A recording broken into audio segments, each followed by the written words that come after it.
Bonjour. Les douleurs de l'enfant polyhandicapé présentent trois caractéristiques.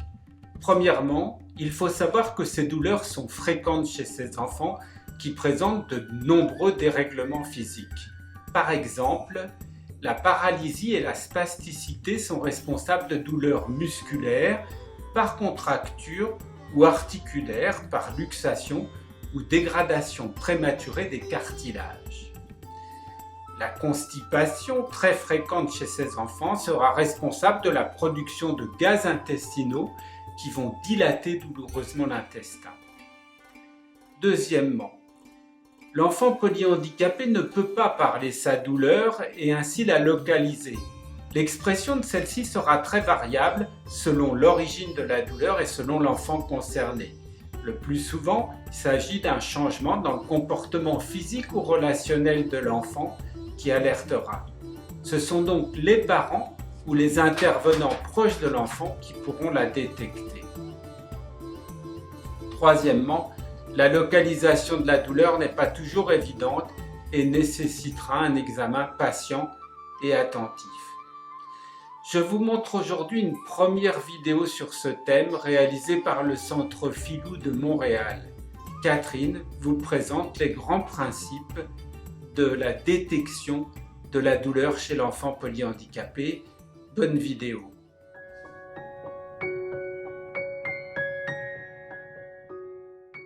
Bonjour, mon nom est Catherine, je suis physiothérapeute au Centre Filou. Je suis accompagnée de Justin.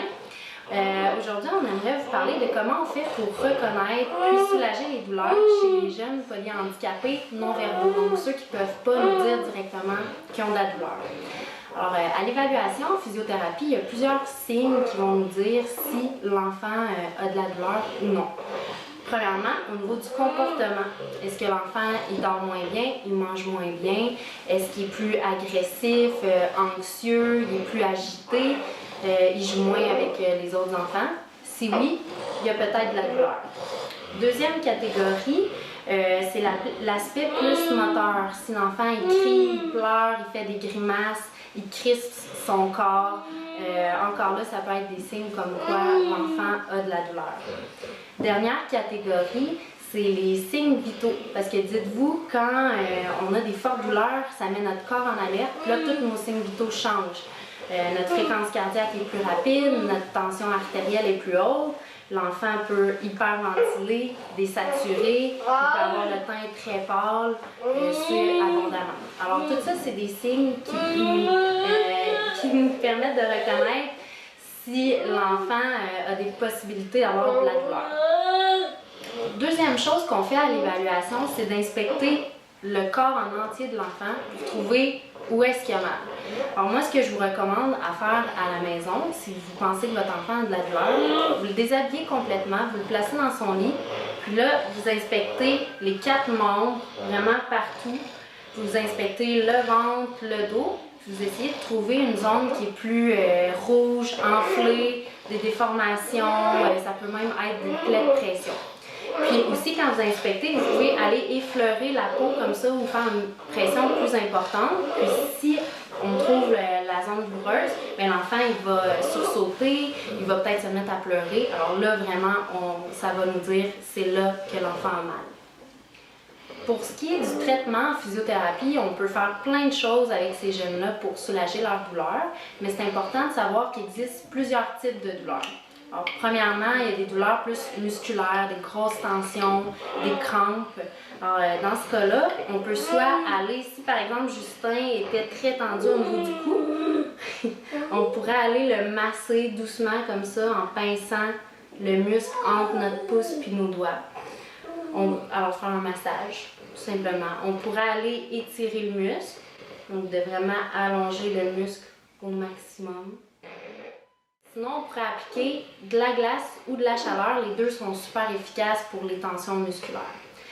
Pour les douleurs plus inflammatoires, donc des entorses, des tendinites, par exemple, votre enfant propulse son fauteuil roulant, puis le mouvement répété cause de l'inflammation dans son épaule, ou encore il s'est cogné puis ça a beaucoup enflé. Ce que vous pouvez faire, c'est de mettre de la glace. Mettez surtout pas de la chaleur parce que si vous mettez de la chaleur, là, ça va empirer l'inflammation, empirer les douleurs. Donc c'est à déconseiller. Alors pour la glace, à la maison, le plus simple, c'est de mettre des cubes de glace avec une fine couche d'eau à l'intérieur d'un sac Ziploc. Puis vous mettez une serviette mouillée, par exemple Justin aurait mal à son poignet, une serviette mouillée entre la peau du jeune puis la glace. Ça, c'est pour mieux protéger sa peau parce que, dites-vous, ils sont non-verbaux, ils ne peuvent pas nous dire si c'est trop froid, c'est trop chaud, et que ça protège leur peau, puis ça permet de mieux soulager leur douleur. Pour ce qui est de la chaleur, le plus simple que vous pouvez faire à la maison, c'est de prendre un sac magique, vous le mettez au four à micro-ondes, puis avant de l'appliquer directement sur la peau de l'enfant, appliquez-le sur vous. Il faut que ça soit vraiment une chaleur qui est confortable.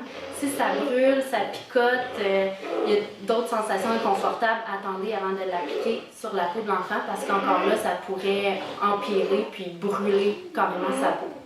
Alors, si vous avez d'autres questions plus spécifiques par rapport aux douleurs de votre enfant, s'il y a des fortes douleurs ou encore si ces douleurs durent vraiment sur une longue période de temps, n'hésitez pas à en parler à votre physiothérapeute, votre ergothérapeute, puis même son médecin pour essayer de démystifier cette douleur-là.